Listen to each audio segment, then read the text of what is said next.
नमस्कार, आप देख रहे हैं मध्य प्रदेश छत्तीसगढ़ का बुलेटिन और मैं हूं आपके साथ स्मिता सिंह। बुलेटिन की शुरुआत करते हैं, लेकिन उससे पहले नजर डाल लेते हैं सुर्खियों पर। बेमेतरा के वीरनपुर में भुवनेश्वर साहू की हत्या को लेकर सियासत गर्म। बीजेपी प्रदेश अध्यक्ष अरुण साव ने की शोक सभा, राज्य सरकार पर साधा निशाना। सरायपल्ली में बीजेपी समर्थकों ने किया धरना प्रदर्शन में पंजीयक कार्यालय का घेराव कर किया प्रदर्शन। कांग्रेस सरकार पर भ्रष्टाचार को लगा रही आरोप। बिलासपुर में सरकारी योजनाओं से वंचित हितग्राही योजनाओं के लिए दर दर भटक रही महिलाएं, कलेक्टर को ज्ञापन सौंपकर लगाई मदद की गुहार। शहडोल के प्राथमिक स्कूल का हाल बदहाल, जान जोखिम में डालकर पढ़ रहे बच्चे, दहशत और अव्यवस्था से शिक्षक परेशान। और धार में संत शिरोमणि रविदास यात्रा की तैयारी, सीएम शिवराज सिंह चौहान दिखाएंगे यात्रा को हरी झंडी। बढ़ते खबरों की तरफ। छत्तीसगढ़ के बेमेतरा जिले के ग्राम बीरनपुर में हुए साहू समाज के युवक भुवनेश्वर साहू की हत्या को लेकर बीजेपी ने एक बार फिर सियासत गर्म कर दी है। जहां बीजेपी के प्रदेश अध्यक्ष अरुण साव ने अपनी पूरी टीम के साथ बीरनपुर पहुंचकर शोक सभा की, वहीं उन्होंने राज्य सरकार पर निशाना साधते हुए पक्षपात करने का आरोप लगाया है। उन्होंने आज एक बार फिर पीड़ित परिवार को न्याय दिलाने की बात कही है। इस अवसर पर उन्होंने पूरे प्रकरण में पुलिस कार्रवाई पर प्रश्न चिन्ह लगाया है। वहीं सांसद विजय बघेल ने 2 मुसलमानों की हुई हत्या को भी सोचा समझा षड्यंत्र बताया है। लोगों में नाराजगी है। जिस तरह से शासन प्रशासन ने कार्यवाही की है, एक तरफा कार्यवाही, एक पक्षी कार्यवाही। जो दोषी लोग हैं वो खुलेआम घूम रहे हैं, निर्दोष लोगों को प्रशासन ने जेल में डाला है। और जिस प्रकार से असंवेदनशीलता यहाँ के विधायक और मंत्री, राज्य सरकार ने दिखाई है, इसको लेकर लोगों में खूब नाराजगी है। आज न्याय नहीं मिल रहा है, न्याय हो रहा है और इसको लेकर लोगों में खासी नाराजगी। सर, राज्य सरकार पीड़ित परिवार को नौकरी और आर्थिक सहायता की बात कर रही है, तो क्या काफी नहीं है? देखिए, न्याय बड़ी है। एक परिवार ने अपने नौजवान बेटे को खोया है और प्रशासन की कार्यवाही से ये स्पष्ट हो रहा है कि एक तरफा कार्यवाही हो रही है, एक पक्षी कार्यवाही हो रही है। दोषी लोगों को गिरफ्तार नहीं किया जा रहा है और पीड़ित परिवार को केवल न्याय चाहिए और वो सरकार ये न्याय नहीं दे पा रही है। बेमेतरा जिले के ग्राम बीरनपुर में विवाद के चलते हुई एक हिंदू युवक और 2 मुसलमानों की हत्या में प्रदेशव्यापी मुद्दा का रूप ले लिया है। पूरे मामले में पुलिस ने कार्रवाई करते हुए दोनों पक्षों से तकरीबन 35 से अधिक लोगों के खिलाफ मामला दर्ज किया है। वहीं बीजेपी इस पूरे मामले को एक बार फिर हवा देती नजर आ रही है। प्रदेश सरकार द्वारा जहां पीड़ित पक्ष को 10 लाख की आर्थिक सहायता सहित परिवार के एक सदस्य को सरकारी नौकरी देने का ऐलान किया है, वहीं बीजेपी इस समय छत्तीसगढ़ में जिस प्रकार से मुद्दा विहीन है, कहीं ना कहीं इस मामले को लेकर सत्ता एक पहुंचने की कोशिश कर रही है। और इस मामले को लेकर आज बीजेपी प्रदेश अध्यक्ष अरुण साव, सांसद विजय बघेल, पूर्व विधायक लाभचंद वफाना सहित तमाम बीजेपी के पदाधिकारियों ने वीरनपुर पहुंचकर भुवनेश्वर साहू, आपको बता दें कि भुवनेश्वर साहू के परिजनों से मुलाकात की है और पार्टी की ओर से 10 लाख की आर्थिक मदद दी है। 9 अप्रैल को भुवनेश्वर साहू, एक युवा की निर्ममता पूर्वक हत्या बीरनपुर में हुई है। घटना की पृष्ठभूमि जैसा बताया जा रहा है, लव जिहाद के कारण सुनियोजित ढंग से भुवनेश्वर साहू की निर्ममता पूर्वक हत्या हुई है। और ये छत्तीसगढ़ में ऐसी निर्ममता पूर्वक हत्या की पहली घटना है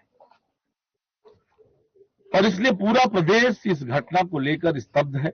और अब तक इस घटना को लेकर जो प्रशासन की कार्यवाही है, एकदम एक तरफा है। घटना के दिन से प्रशासन एक पक्षी और एक तरफा कार्यवाही कर रही है। जितने नाम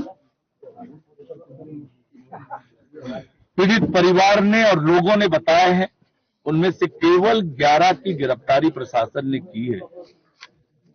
और वहीं दूसरी ओर दो अन्य जो घटनाएं हुई है, उन घटनाओं में हिंदू समाज के निर्दोष लोगों को फंसाने का काम पुलिस और प्रशासन ने किया है। भारतीय जनता युवा मोर्चा ने पूरे प्रदेश में भूपेश सरकार द्वारा सरकारी योजनाएं में भ्रष्टाचार का आरोप लगाते हुए मुहिम छेड़ रखी है और ऐसे में बीच बीजेपी युवा मोर्चा के सदस्यों ने छत्तीसगढ़ के राज्यपाल के नाम एक ज्ञापन कलेक्टर को सौंपा है। ज्ञापन में 12 बिंदुओं में भूपेश सरकार द्वारा व्यापम सहित अन्य भर्तियों में भी भ्रष्टाचार की जानकारी देते हुए जांच की मांग की गई है। भारतीय जनता युवा मोर्चा रायगढ़ के द्वारा आज छत्तीसगढ़ के प्रदेश कांग्रेस सरकार के द्वारा जिस तरह के युवाओं को छलने का हमेशा काम किया है, उसी तरह से उन लोग नए एक उनका शिक्षा जगत को चरितार्थ उजागर करते हुए यह व्यापम घोटाला सामने आया है। जिस तरह से व्यापम घोटाला में अभी आत्मानंद स्कूलों में सभी जगह में भर्ती प्रक्रिया चला है, जिसमें कई ऐसे टीचर हैं जो परीक्षा ही नहीं दिए, उनको डायरेक्ट भर्ती कर लिया गया है। और जिस तरह से व्यापम घोटाला अभी उजागर हुआ है, इससे पहले पीएससी भी घोटाला हुआ था। इससे पहले युवाओं को छलने के लिए उन्होंने बेरोजगारी भत्ता करने का भी मांग किया गया था, परंतु अभी हम व्यापम घोटाला को लेकर के ज्ञापन सौंपे हैं। आज युवा मोर्चा के द्वारा अपनी 12 सूत्री मांगों को लेकर छत्तीसगढ़ के राज्यपाल महाम के नाम से कलेक्टर महोदय के द्वारा ज्ञापन प्रस्तुत किया गया है। शीघ्र ही उसको ज्ञापन को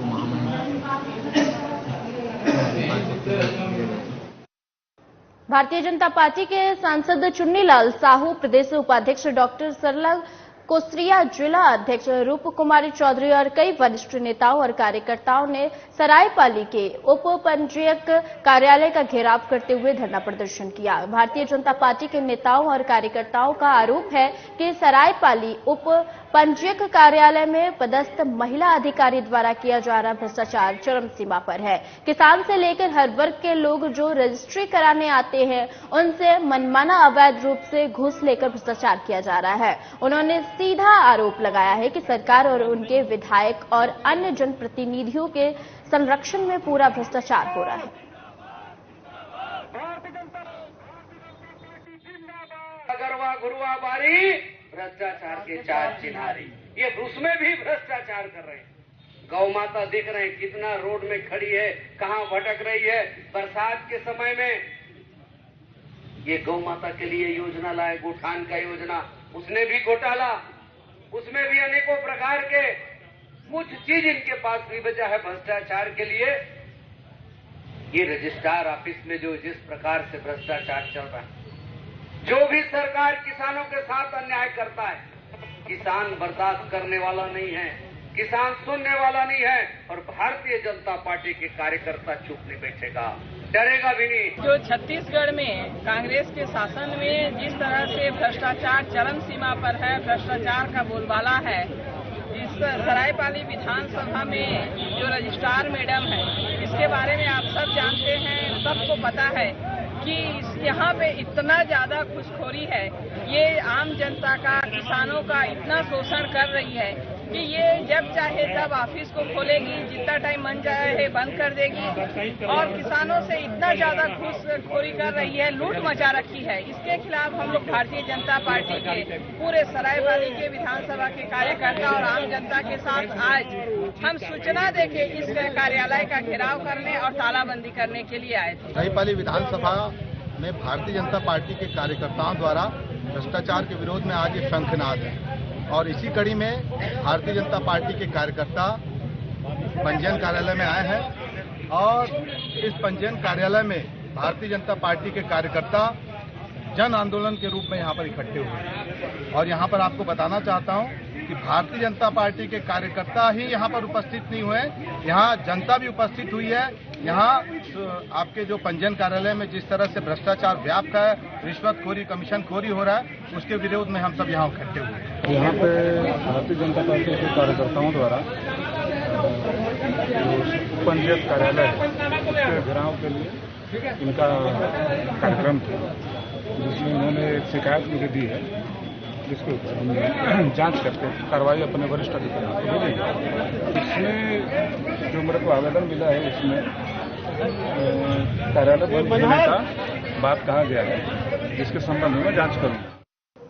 छत्तीसगढ़ में राष्ट्रवादी कांग्रेस पार्टी अपनी घरेलू लड़ाई में फंसती नजर आ रही है। कांग्रेस का अपना जनाधार है और चुनाव के समय अच्छा वोट परसेंटेज राष्ट्रवादी कांग्रेस पार्टी शेयर करती है, लेकिन पिछले कुछ सालों में पार्टी की गतिविधियों और दिग्गज नेताओं के पार्टी छोड़ने के बाद पार्टी की नैया मझधार में फंसती नजर आ रही है। घरेलू लड़ाई से जूझती पार्टी छत्तीसगढ़ में भी अपनी उपस्थिति दर्ज कराने के लिए कितनी ताकत लगा पाएगी, यह तो आने वाला वक्त ही बताएगा। लेकिन हाल फिलहाल में नए नेताओं और उनके पार्टी को छवि खराब करने वाले दोस्तों की वजह से प्रदेश में पार्टी की जमकर किरकिरी हो रही है।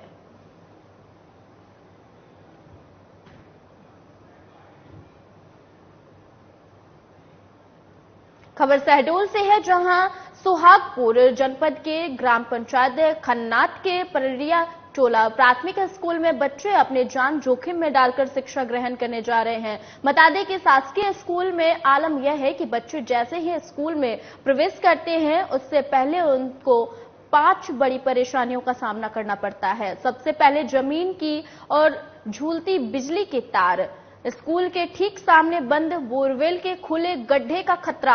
वहीं जैसे ही बच्चे स्कूल में प्रवेश करते हैं तो स्कूल की जर्जर छत गिरने का खतरा बना रहता है।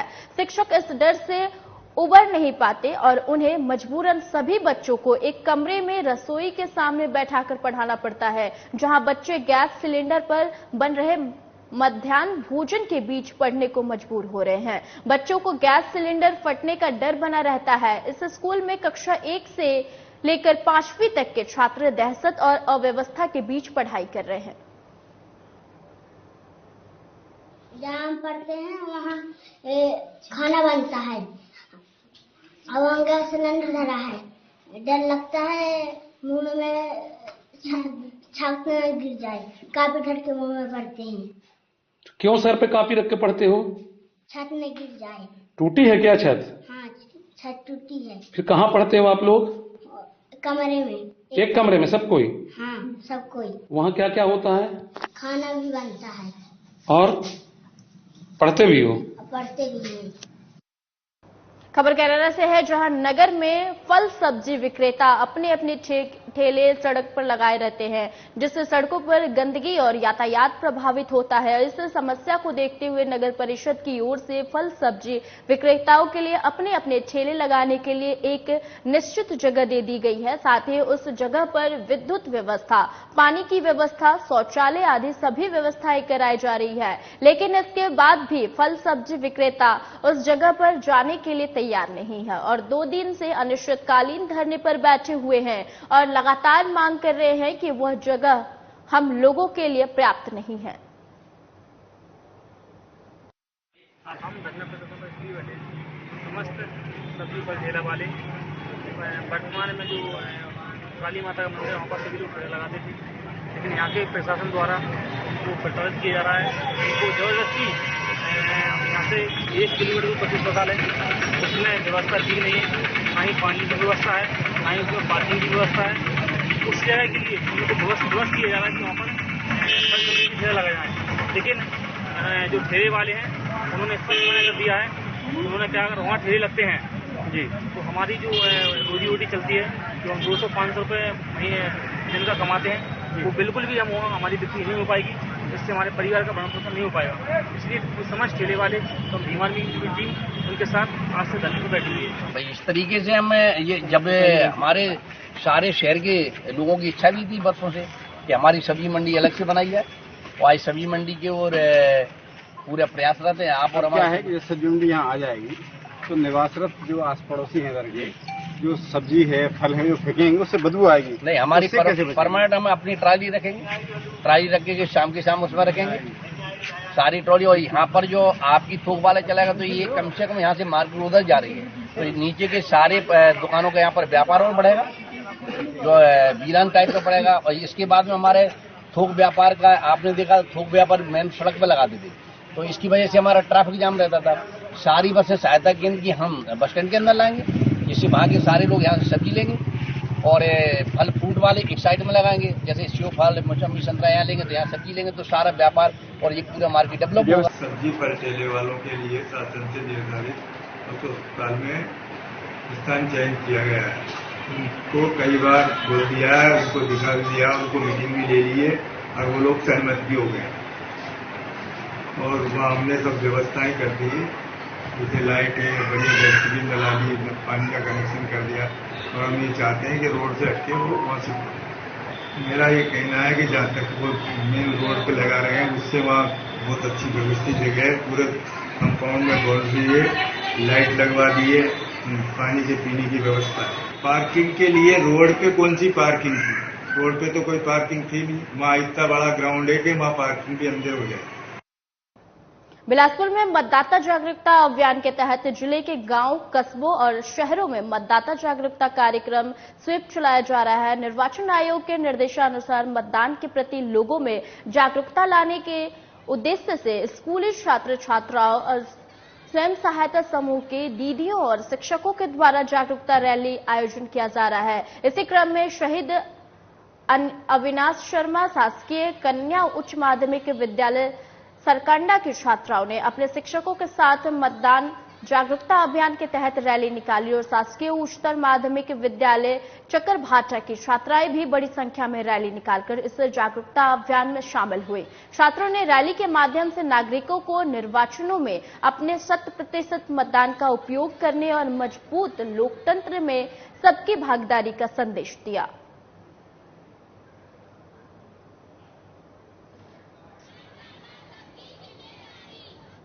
बिलासपुर में हितग्राहियों को सरकारी योजनाओं का लाभ नहीं मिल पा रही है और योजनाओं के लिए महिलाएं दर दर भटकने को मजबूर है। उनका कहना यह है कि वार्ड पार्षद को बार बार बोलने के बाद भी किसी प्रकार से ध्यान नहीं दिया जा रहा है। इससे आक्रोशित महिलाओं ने कलेक्टर कार्यालय पहुंचकर कलेक्टर को ज्ञापन सौंपा है।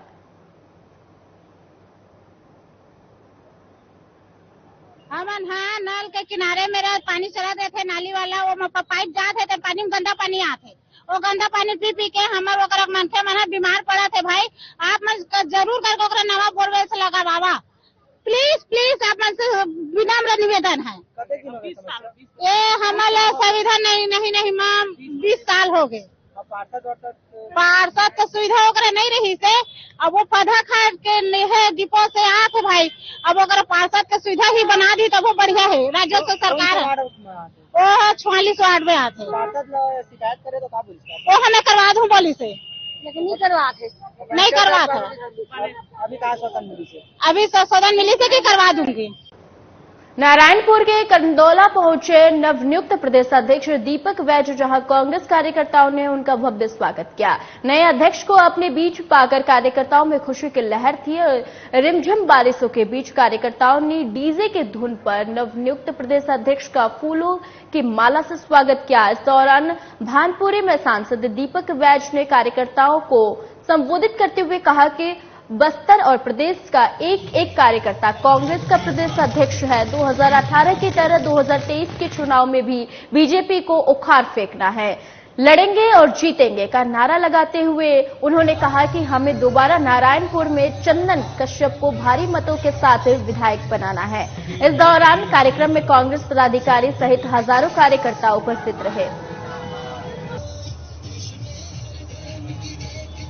प्रदेश कांग्रेस कमेटी के बिलासपुर में तखतपुर ब्लॉक के सरपंच संघ ने प्रदेश अध्यक्ष के नेतृत्व में कलेक्टर को ज्ञापन सौंपा है। वहीं ज्ञापन में 50 लाख के कार्य को सरपंचों से करवाने का निवेदन किया गया है और सरपंचों की यह मांग आम जनता को बर्दाश्त नहीं हो रही है और सूत्रों से प्राप्त जानकारी के अनुसार सरकार द्वारा जल जीवन मिशन के कार्य सभी गांव में करवाए जा रहे हैं। बहुत सी पंचायतों में सरपंचों द्वारा कमीशन की मांग की जा रही है और कमीशन न मिलने पर ठेकेदार को कार्य नहीं करने दिया जा रहा है।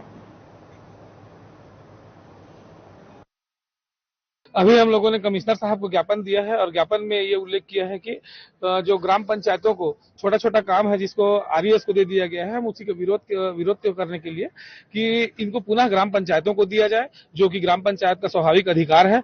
और साथ ही साथ अभी राजनांदगांव जिले में वहां के कलेक्टर साहब ने आरईएस को जो दिया हुआ काम था उसको संशोधित करते हुए ग्राम पंचायतों को पुनः दिया है। तो मैं आप इस मीडिया के माध्यम से मैं लोगों को ही बताना चाहूंगा और शासन प्रशासन को ही बताना चाहूंगा कि ग्राम पंचायतों का जो अधिकार है उनको अधिकार संपन्न ही रखा जाए, और ऐसे में नहीं तो फिर ग्राम पंचायत का कोई औचित्य ही नहीं रह जाता। भाई लोकसभा है, विधानसभा है, ये दोनों बहुत सशक्त हैं।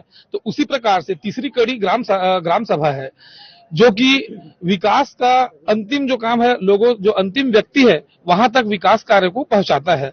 तो मैं चाहता हूं कि ग्राम पंचायतों को सशक्त बनाया जाए। ये किसी भी प्रकार से राजनीतिक मामला नहीं है।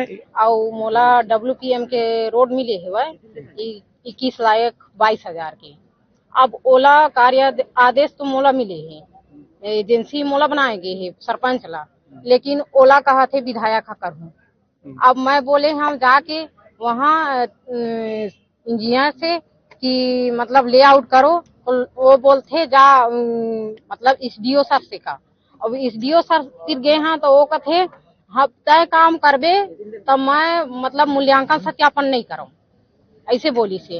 तो मैं आ गई हूँ। बाद में दूसरे दिन फिर गए। विधायक से बात हुई आप लोग, क्या बोल रही है विधायक? अब विधायक मीटिंग ले रही से हम मतलब खुद बुला रही से, हम मीटिंग में गए भी रहे। वो बोली से कोई ला एमा के कमीशन नहीं देना है और रोड ला अच्छा से बनाना है, काबर आगे में चुनाव है कहीं। मध्य प्रदेश के 7 स्थानों से 25 जुलाई को संत शिरोमणि रविदास यात्रा निकाली जाएगी। इन 7 स्थानों में से एक स्थान धारचूला भी है, जहां सुप्रसिद्ध पर्यटक स्थल मांडू के रीवा कुंड से इस यात्रा की शुरुआत होगी। और यह जानकारी संयुक्त रूप से अनुसूचित जाति वित्त निगम के अध्यक्ष सावन सोनकर और राष्ट्रीय अनुसूचित जनजाति के कोषाध्यक्ष सूरज केरो ने बीजेपी कार्यालय में एक पत्रकार वार्ता में दी। इस दौरान सावन सोनकर ने बताया कि इस यात्रा का उद्देश्य सभी जाति को एक करना है और साथ ही संत शिरोमणि रविदास यात्रा को सीएम शिवराज सिंह चौहान के द्वारा हरी झंडी दिखाकर रवाना किया जाएगा। मांडव से प्रारंभ होने जा रही है वो यात्रा, यहां से प्रारंभ होके धार जिले में होके आगे चलते हुए बड़वानी, कुक्षी, बदनावर, धर्मपुरी, यहां से 7 विधानसभाओं को छूते हुए आगामी जिले में पहुंचते हुए ये यात्रा सागर तक जाएगी। ऐसी 5 यात्राएं निकलने वाली हैं। एक यात्रा हमारी नीमच से प्रारंभ होगी, एक यात्रा हमारी मांडव से प्रारंभ हो रही है, एक यात्रा हमारी सिंगरौली से प्रारंभ हो रही है, एक यात्रा हमारी बालाघाट से प्रारंभ हो रही है और एक पहले यानी 11 तारीख को सागर जिले में प्रवेश करेगी। हम सब लोगों के लिए बड़ा सौभाग्य का विषय है कि संत रविदास जी का मंदिर निर्माण जो 100 करोड़ की लागत से सागर के अंदर होने जा रहा है, उस मंदिर निर्माण की भूमि पूजन के लिए देश के यशस्वी प्रधानमंत्री नरेंद्र मोदी जी वहां आ रहे हैं। मंदिर निर्माण का भूमि पूजन करेंगे माननीय मुख्यमंत्री जी के नेतृत्व के अंदर। ये ऐसा कार्य होने जा रहा है जो पूरे हिंदुस्तान के अंदर अनोखा कार्य। धार जिला मुख्यालय पर सर्व आदिवासी समाज के द्वारा रैली निकालकर एक ज्ञापन सीएम के नाम सौंपा गया। और बता दें कि यह ज्ञापन में प्रमुख मांग थी कि देश के भील स्थान प्रदेश बना जाए और साथ ही 9 अगस्त को आदिवासी दिवस पर शासन द्वारा अवकाश घोषित किया जाए और धार विधानसभा क्षेत्र के ग्राम मोहनपुरा रपट पर पुल का निर्माण किया जाए। इन सभी मांगों को लेकर सर्व आदिवासी संगठन ने कहा कि अगर हमारी मांगें पूरी नहीं होती है तो मजबूरन हमें उग्र आंदोलन करना पड़ेगा या हमारे परंपरागत हथियार को उठाना पड़ेगा। हमारा आदिवासी समाज की जो समस्या है, सर्वप्रथम समस्या हमारी है कि जो नाला है उसको पुलिया बनाई जाए, क्योंकि वो ऐसी जगह है बरसात में वहाँ हमारे आदिवासी बच्चे जो जाते हैं तो वो बरसात के नाले में पानी से बह के निकल जाने की घटना भी है उसमें। तो ये कई दिन से हम विधायक जी से बात कर चुके हैं, सांसद जी से हमारे गांव वाले बात कर चुके हैं, ताकि आज तक प्रशासन हमारे वो नाले को पुलिया के रूप में परिवर्तित नहीं कर पाया है। तो पुलिया में कोई घटना हुई तो उसके लिए शासन प्रशासन जवाबदार होगा। तो हमारा ये कहना है कि सीधे सीधे उसका कुछ निकाल किया जाए। अच्छा, दूसरी समस्या हमारी ये है कि भील आदिवासी प्रदेश जो हमारा है उसी में राष्ट्रपति महोदय को हम लोगों ने यहाँ से ज्ञापन दिया है, तो कलेक्टर महोदय के माध्यम से वो ज्ञापन वहां पहुंचा जाए। तीसरा हमारा 9 तारीख को जो 9 अगस्त आदिवासी दिवस है, उसी में कलेक्टर साहब से हमारा निवेदन है कि उस दिन 9 अगस्त को आदिवासी दिवस को अवकाश घोषित किया। पिछली भी बार अवकाश घोषित किया गया था माननीय सीएम महोदय ने, बाकी बल्कि राजनीतिक व्यवस्थापन से जो भी है वो हमारे आदिवासी दिवस को निरस्त कर दिया गया। तो हमारी निवेदन है कि जबकि मध्य प्रदेश में 22% हम आदिवासी लोग हैं और हमारी मांगों को ही नहीं सुना जा रहा है, तो हम शासन प्रशासन से क्या उम्मीद रखें। खबरधार से है, जहां जिला मुख्यालय में मंगलवार को होने वाली जन सुनवाई के दौरान वार्ड संख्या 29 की महिलाओं ने एक आवेदन दिया। इस आवेदन में लिखा गया है कि हम नित्यानंद आश्रम के पिछले 3 पीढ़ियों से रह रहे हैं और हमारा पट्टा 1984 का बना हुआ था, जिसे धार जिला प्रशासन ने निरस्त कर दिया है। परिणाम स्वरूप हम प्रधानमंत्री आवास योजना का लाभ नहीं उठा पा रहे हैं। वहीं इस आवेदन को लेकर संबंधित अधिकारियों ने महिलाओं को आश्वासन दिया कि इसकी जांच करवाकर उचित कार्रवाई की जाए। लोगों के साल भर से दौड़ रहे हैं, हमारे पट्टे नहीं दिए गए हैं, ना ही कोई सुनवाई करता है। साल भर से दौड़ते दौड़ते हम लोग थक गए। किस मूल्य में रहते हैं और कब से रह रहे हैं और पट्टे कब के हैं? हमारे सन 1984 का पट्टा है और क्या बोलते हैं 29 वार्ड में रहते हैं। कब से रह रहे हो? पीढ़ी हो गई हमारी तो 3 पीढ़ी हो गई, ये 4थी पीढ़ी है। साहब ने क्या किया है जिनको आपने ज्ञापन दिया है? वो आपत्र निरस्त बताते हैं, आपत्र बताते हैं। वो जैसे अभी आपने ज्ञापन दिया डिप्टी कलेक्टर साहब को, तो उन्होंने क्या बोला? कल का बोल रहे हैं आने का। इस बुलेटिन में फिलहाल के लिए इतना ही। मुझे दीजिए इजाजत। नमस्कार।